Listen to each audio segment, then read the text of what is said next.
No matter what role you are, playing against a triple support comp can be really frustrating. Since the release of Ultron, triple supports have been a little bit more common. It was a thing back in Season 0, but it was only really done in high rank play. Now we're seeing it literally everywhere. High rank, low rank, even in normal matches. So underneath me, you'll see the 4 types of ways that I personally deal with a triple support comp. Now I don't play on comms, I climb solo queue, so this is strictly how I do it personally without communicating with my team. The first one is playing a one-shot hero. So I can play, if I'm tank, I'll play Magneto or something alike that can take them out of their ultimate. If I'm playing DPS, I'll play like Iron Man or Namor, these characters that can one-shot through an ultimate with their ultimate.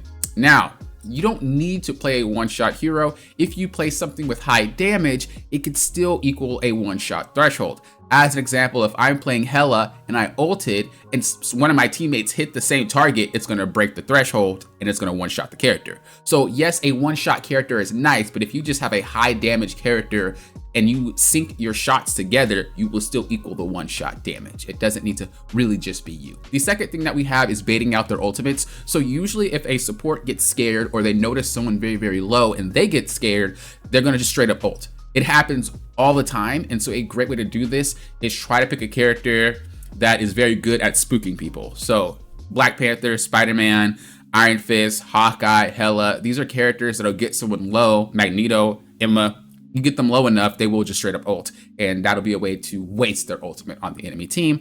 If they do that, that's one less ult you have to worry about. The third thing that we have is preventing them from ulting. So I do this a lot on my stream. I will track their ultimate and I'll tell you guys, they have ult, we need to take them out before they ult. This is a great way to deal with triple supports. And it doesn't matter what character you are. You don't need to be a DPS, you don't need to be a tank. You can be a support and just take out someone before they can ult. You should know when their ultimate is coming, and if you could take out that character before that happens, they lose the fight. What this is going to do is not only take them out of the fight, but the next fight is going to be stagnated. They're going to have one support that has a support ultimate, but they're never going to be in sync again unless someone waits it out. So this is just a great way to just ruin a triple support comp if you can pull that off. The last way is going to be out ult their ult usage. So this is more for the support players. If you can use your ult better than they can, you're most likely going to win the fight. When I play Loki on stream, when I play really just any strategist on stream, you'll notice that I try to use my ult in a I try to use my ult in the best way possible, because I know that if I can out ult their ult, we'll win the fight anyway. All right, so right now we're going to be looking at a Loki replay. So this means the one-shot thing might not come into play when you're playing a strategist. You're more or less looking for better ults than the enemy. That's kind of what you're looking for most of the time. Or if you could take out the support before they ult, again, a great thing to do. Now, when we're dealing with Loki, clone placement is huge. And there's 2 types of clone placements, at least down to the basic. So the one that you have is going to be, or the 2 that you have, very basic, the defensive and offensive clone setup. A defensive clone setup is kind of what you're going for, but it's not going to give you much justice. So this is what it looks like. Maybe you're going to be right here, and then you put a clone up here, and then maybe you put a clone up here. Or you could even stack a clone behind the clone, whatever. A defensive clone setup is where they are more bunched together behind your team. It's not going to be in front, okay? The offensive setup is going to be more about the placement behind the team. When you're putting your clones in an offensive position, you need to act like you're putting another player there, right? A lot of Lokis like to put their clone in the center of the team. They just like to go boop. But if that was a real player and they were in that position to be put in the middle of the team, they're not going to survive very long. It's the same thing with Loki clone. Not only because the clone gets deleted instantly, but also if you need to swap to that clone, you're not about to swap into the middle of the team. That would just be troll, right? So this is why you think about that ahead of time. A good offensive placement for clones is going to be you thinking about cover and things like that. So let's just say you walk out to here, and then maybe you put a clone right here behind this wall so it can shoot, and then maybe you put a clone maybe back there, right? What this does is it makes it so that when you shoot, it's going to have crossfire, which is great. The more clones you have, the better your healing and the better your damage. But also what it does is it makes the enemy team have to look around to destroy the clones. When they walk through this threshold, they have to look behind them, they have to look to the side. It's a lot doing this. And that's always one of the major things that I always tell you guys. is try to make the enemy team turn their camera. With Loki, it's so easy. And the same thing with Namor. It's very easy to do stuff like that. So if we look at our clone setup, it's just not beneficial, right? One's here and it can't see anything, and then you're here, but we're playing it more. Oh, there's another one down there, but it's just not beneficial. What are we accomplishing with these clone placements? Nothing. It looks like a defensive setup, but nothing's being accomplished. And it's definitely not an offensive setup. So again, nothing is being accomplished. Every time you use your clones, you want to think about, how is this going to help us win the fight? Okay. When you're playing in a triple support comp as a strategist, you need to make sure that you have your ult every single fight. If your clones are in really awkward places like this, your damage is reduced and your healing is reduced. This means you won't be having your ultimate anytime soon. So you put your clone down to heal. No one's even standing there. And you have to be careful with characters that have really, really high cooldowns. This dude has a 30-second cooldown on this ability. It's not something you want to waste. So right now, because we're trying to break into the point, we want more of an offensive setup. So as I said before, try to make it so that they can't really deal with the clone should you put it down without looking. So we'd again put one maybe like right there. You can even put one up there on this little pillar here. You can even just put one straight behind them if you really want to. Get creative and try to make it so they have to turn their camera. That's the really basic way to think about it. How can I get you to turn your camera? If you could put a clone in like that, you're good to go. But the goal is to always have both clones down every single time. If you ever get into a pinch and they get destroyed, go invisible and the clone will pop right next to you. Then you have at least two clones, one which is yourself and then the clone sitting down. So you see how you went invisible and it left the clone? Do this more to not dodge damage, but to set yourself up for another clone in emergencies. Yes, it's a really good tool to get out of a sticky situation, but if you just put your clones in better placement, like if you put your clones in better areas for you to teleport to, then it becomes a lot easier for you to dodge. You don't need to waste your invisibility. You can use all of your abilities while you're invisible. You can teleport while invisible. You can put another clone down while you're invisible. It's a great way to set up. I like to go invisible and just kind of walk around and put clones in areas that I couldn't reach if I were visible because I'd be getting shot at. So use his kit in a more creative manner. The more creative you are with Loki, the easier it is for you to win your games, 1000%. You put your clone down again, but you see how it's just, there's no purpose for the clone. It's next to your team, but the way that you want to think about it is like you only put your clone down next to your team if you can do the AoE heal that he has. If not, try to put your clone in a better spot. The longer your clone is active, the easier it is for you to heal everybody. Yes, you might be thinking, well, if I'm next to them, I can heal them. Yeah, but you can also put the clone in a situation where it can't be taken out in another defensive position, so that way you can only see your team, and he will be able to heal. In order for the clone to get taken out, they'd have to come get the clone, right? So defensive doesn't just mean next to you. It's anywhere behind your team or around the vicinity, so that way it's more of a thing to heal your team instead of do damage. And sometimes that's what you have to do as Loki. So we're really out of position, and the one reason why we are is because we're trying to do damage and stuff like that. And this is a very common thing for players. It doesn't really matter the rank. They don't really know when to differentiate between doing damage and healing. You're going to need to heal sometimes, and you're going to need to do damage sometimes. And I actually did that coaching that I released yesterday that went over this exact concept. I recommend any strategist that has trouble with it, please watch that video. That player, like, they submitted a great review, and I think it would help a lot of strategist players. So the Cloak and Dagger then ults here, and you could tell with your aim that we're trying to heal both the Punisher and the Magneto. When you're looking to heal targets that are split up, you want to figure out which one's more important to heal.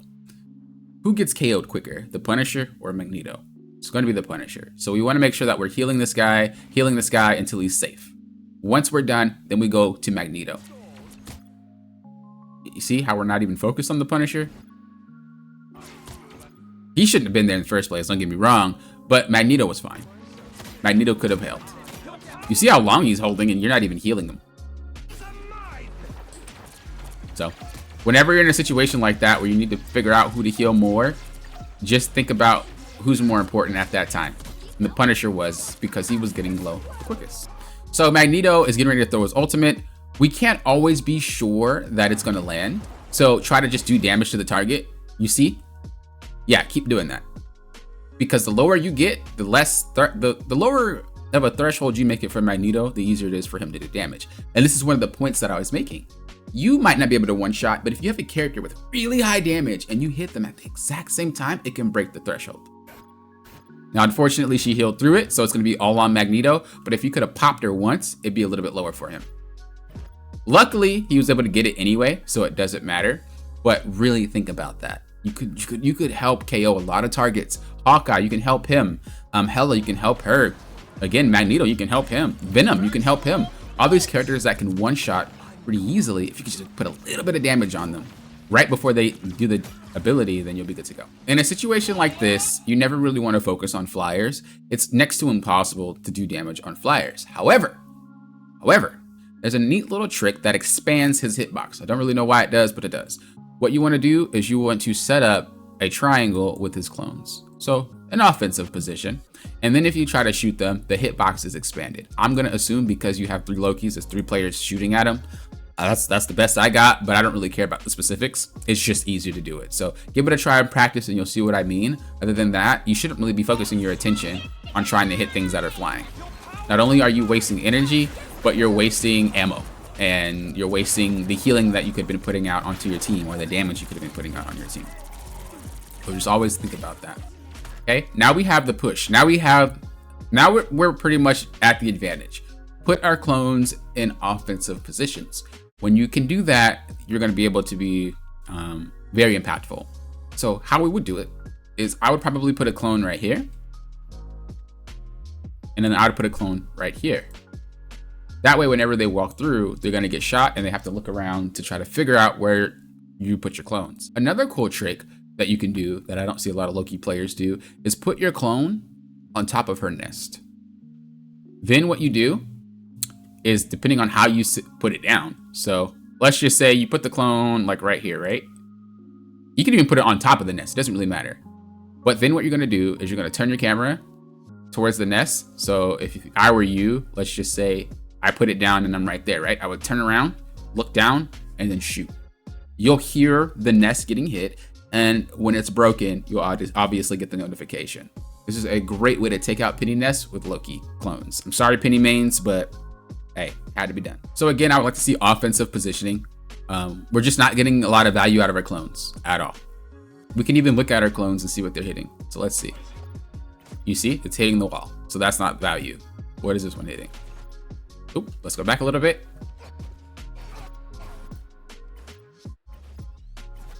It's kind of not even really hitting anything either. It's kind of just all over the place. This is what happens when you don't place your clones with intent. They don't automatically hit what you hit. You have to think about it like, although I'm aiming in that direction, the direction, like it's, I hate geometry. I'm not gonna lie, but Loki is all about that. So here's how it works. This is a weird thing to explain. Okay, so you see your clones right there, your clones right there, right? So theoretically, if you were to shoot something here, you would have a different angle than they would. You see how it's different? Even though you guys are shooting the same target, it's not identical. And maybe you already know this, but for those of you that don't know this, this is how his clones work. If I'm this target and I were to shoot, then it's a different angle. So it doesn't automatically hit whatever you're aiming at. If I were to adjust my shot a little bit with this, then this means this Loki adjusts his shot more to the left, this Loki adjusts his shot more to the left, and now these two clones are missing the target, and the only one hitting the target is you. You have to think about whenever you're placing the Loki clones down, there's a focal point that it's always going to land on, and that is going to be what you're aiming. So if we again do, I know this is a lot, I'm sorry guys, but hey, Loki. So if this is what I'm shooting at, this is where it's going to go. This is where it's going to go. I'm not aiming my crosshair to the target. I'm aiming that focal point to the target. That is what you're doing with Loki. And that is what takes practice, because whenever you place them too close or too far, or if you have one clone really far, one clone really close, one clone really far, like whenever you do that, it starts to make the focal point really weird. It's not as uniform as it would be if you set them up properly. Like properly. I just mean it's not as uniform as when you set them up just kind of normally. And this is what separates the good Loki players from the great Loki players, right? So pretty much if I were in your shoes, I'd focus more on the offensive and defensive setup with our clones. I would also focus on target priority. One thing that makes Loki difficult for a lot of players is the fact that you're going into a character that can't allow spam. If you play Cloak and Dagger, which I know you have, that's a very spammable character. You just throw a whole bunch of stuff and it works.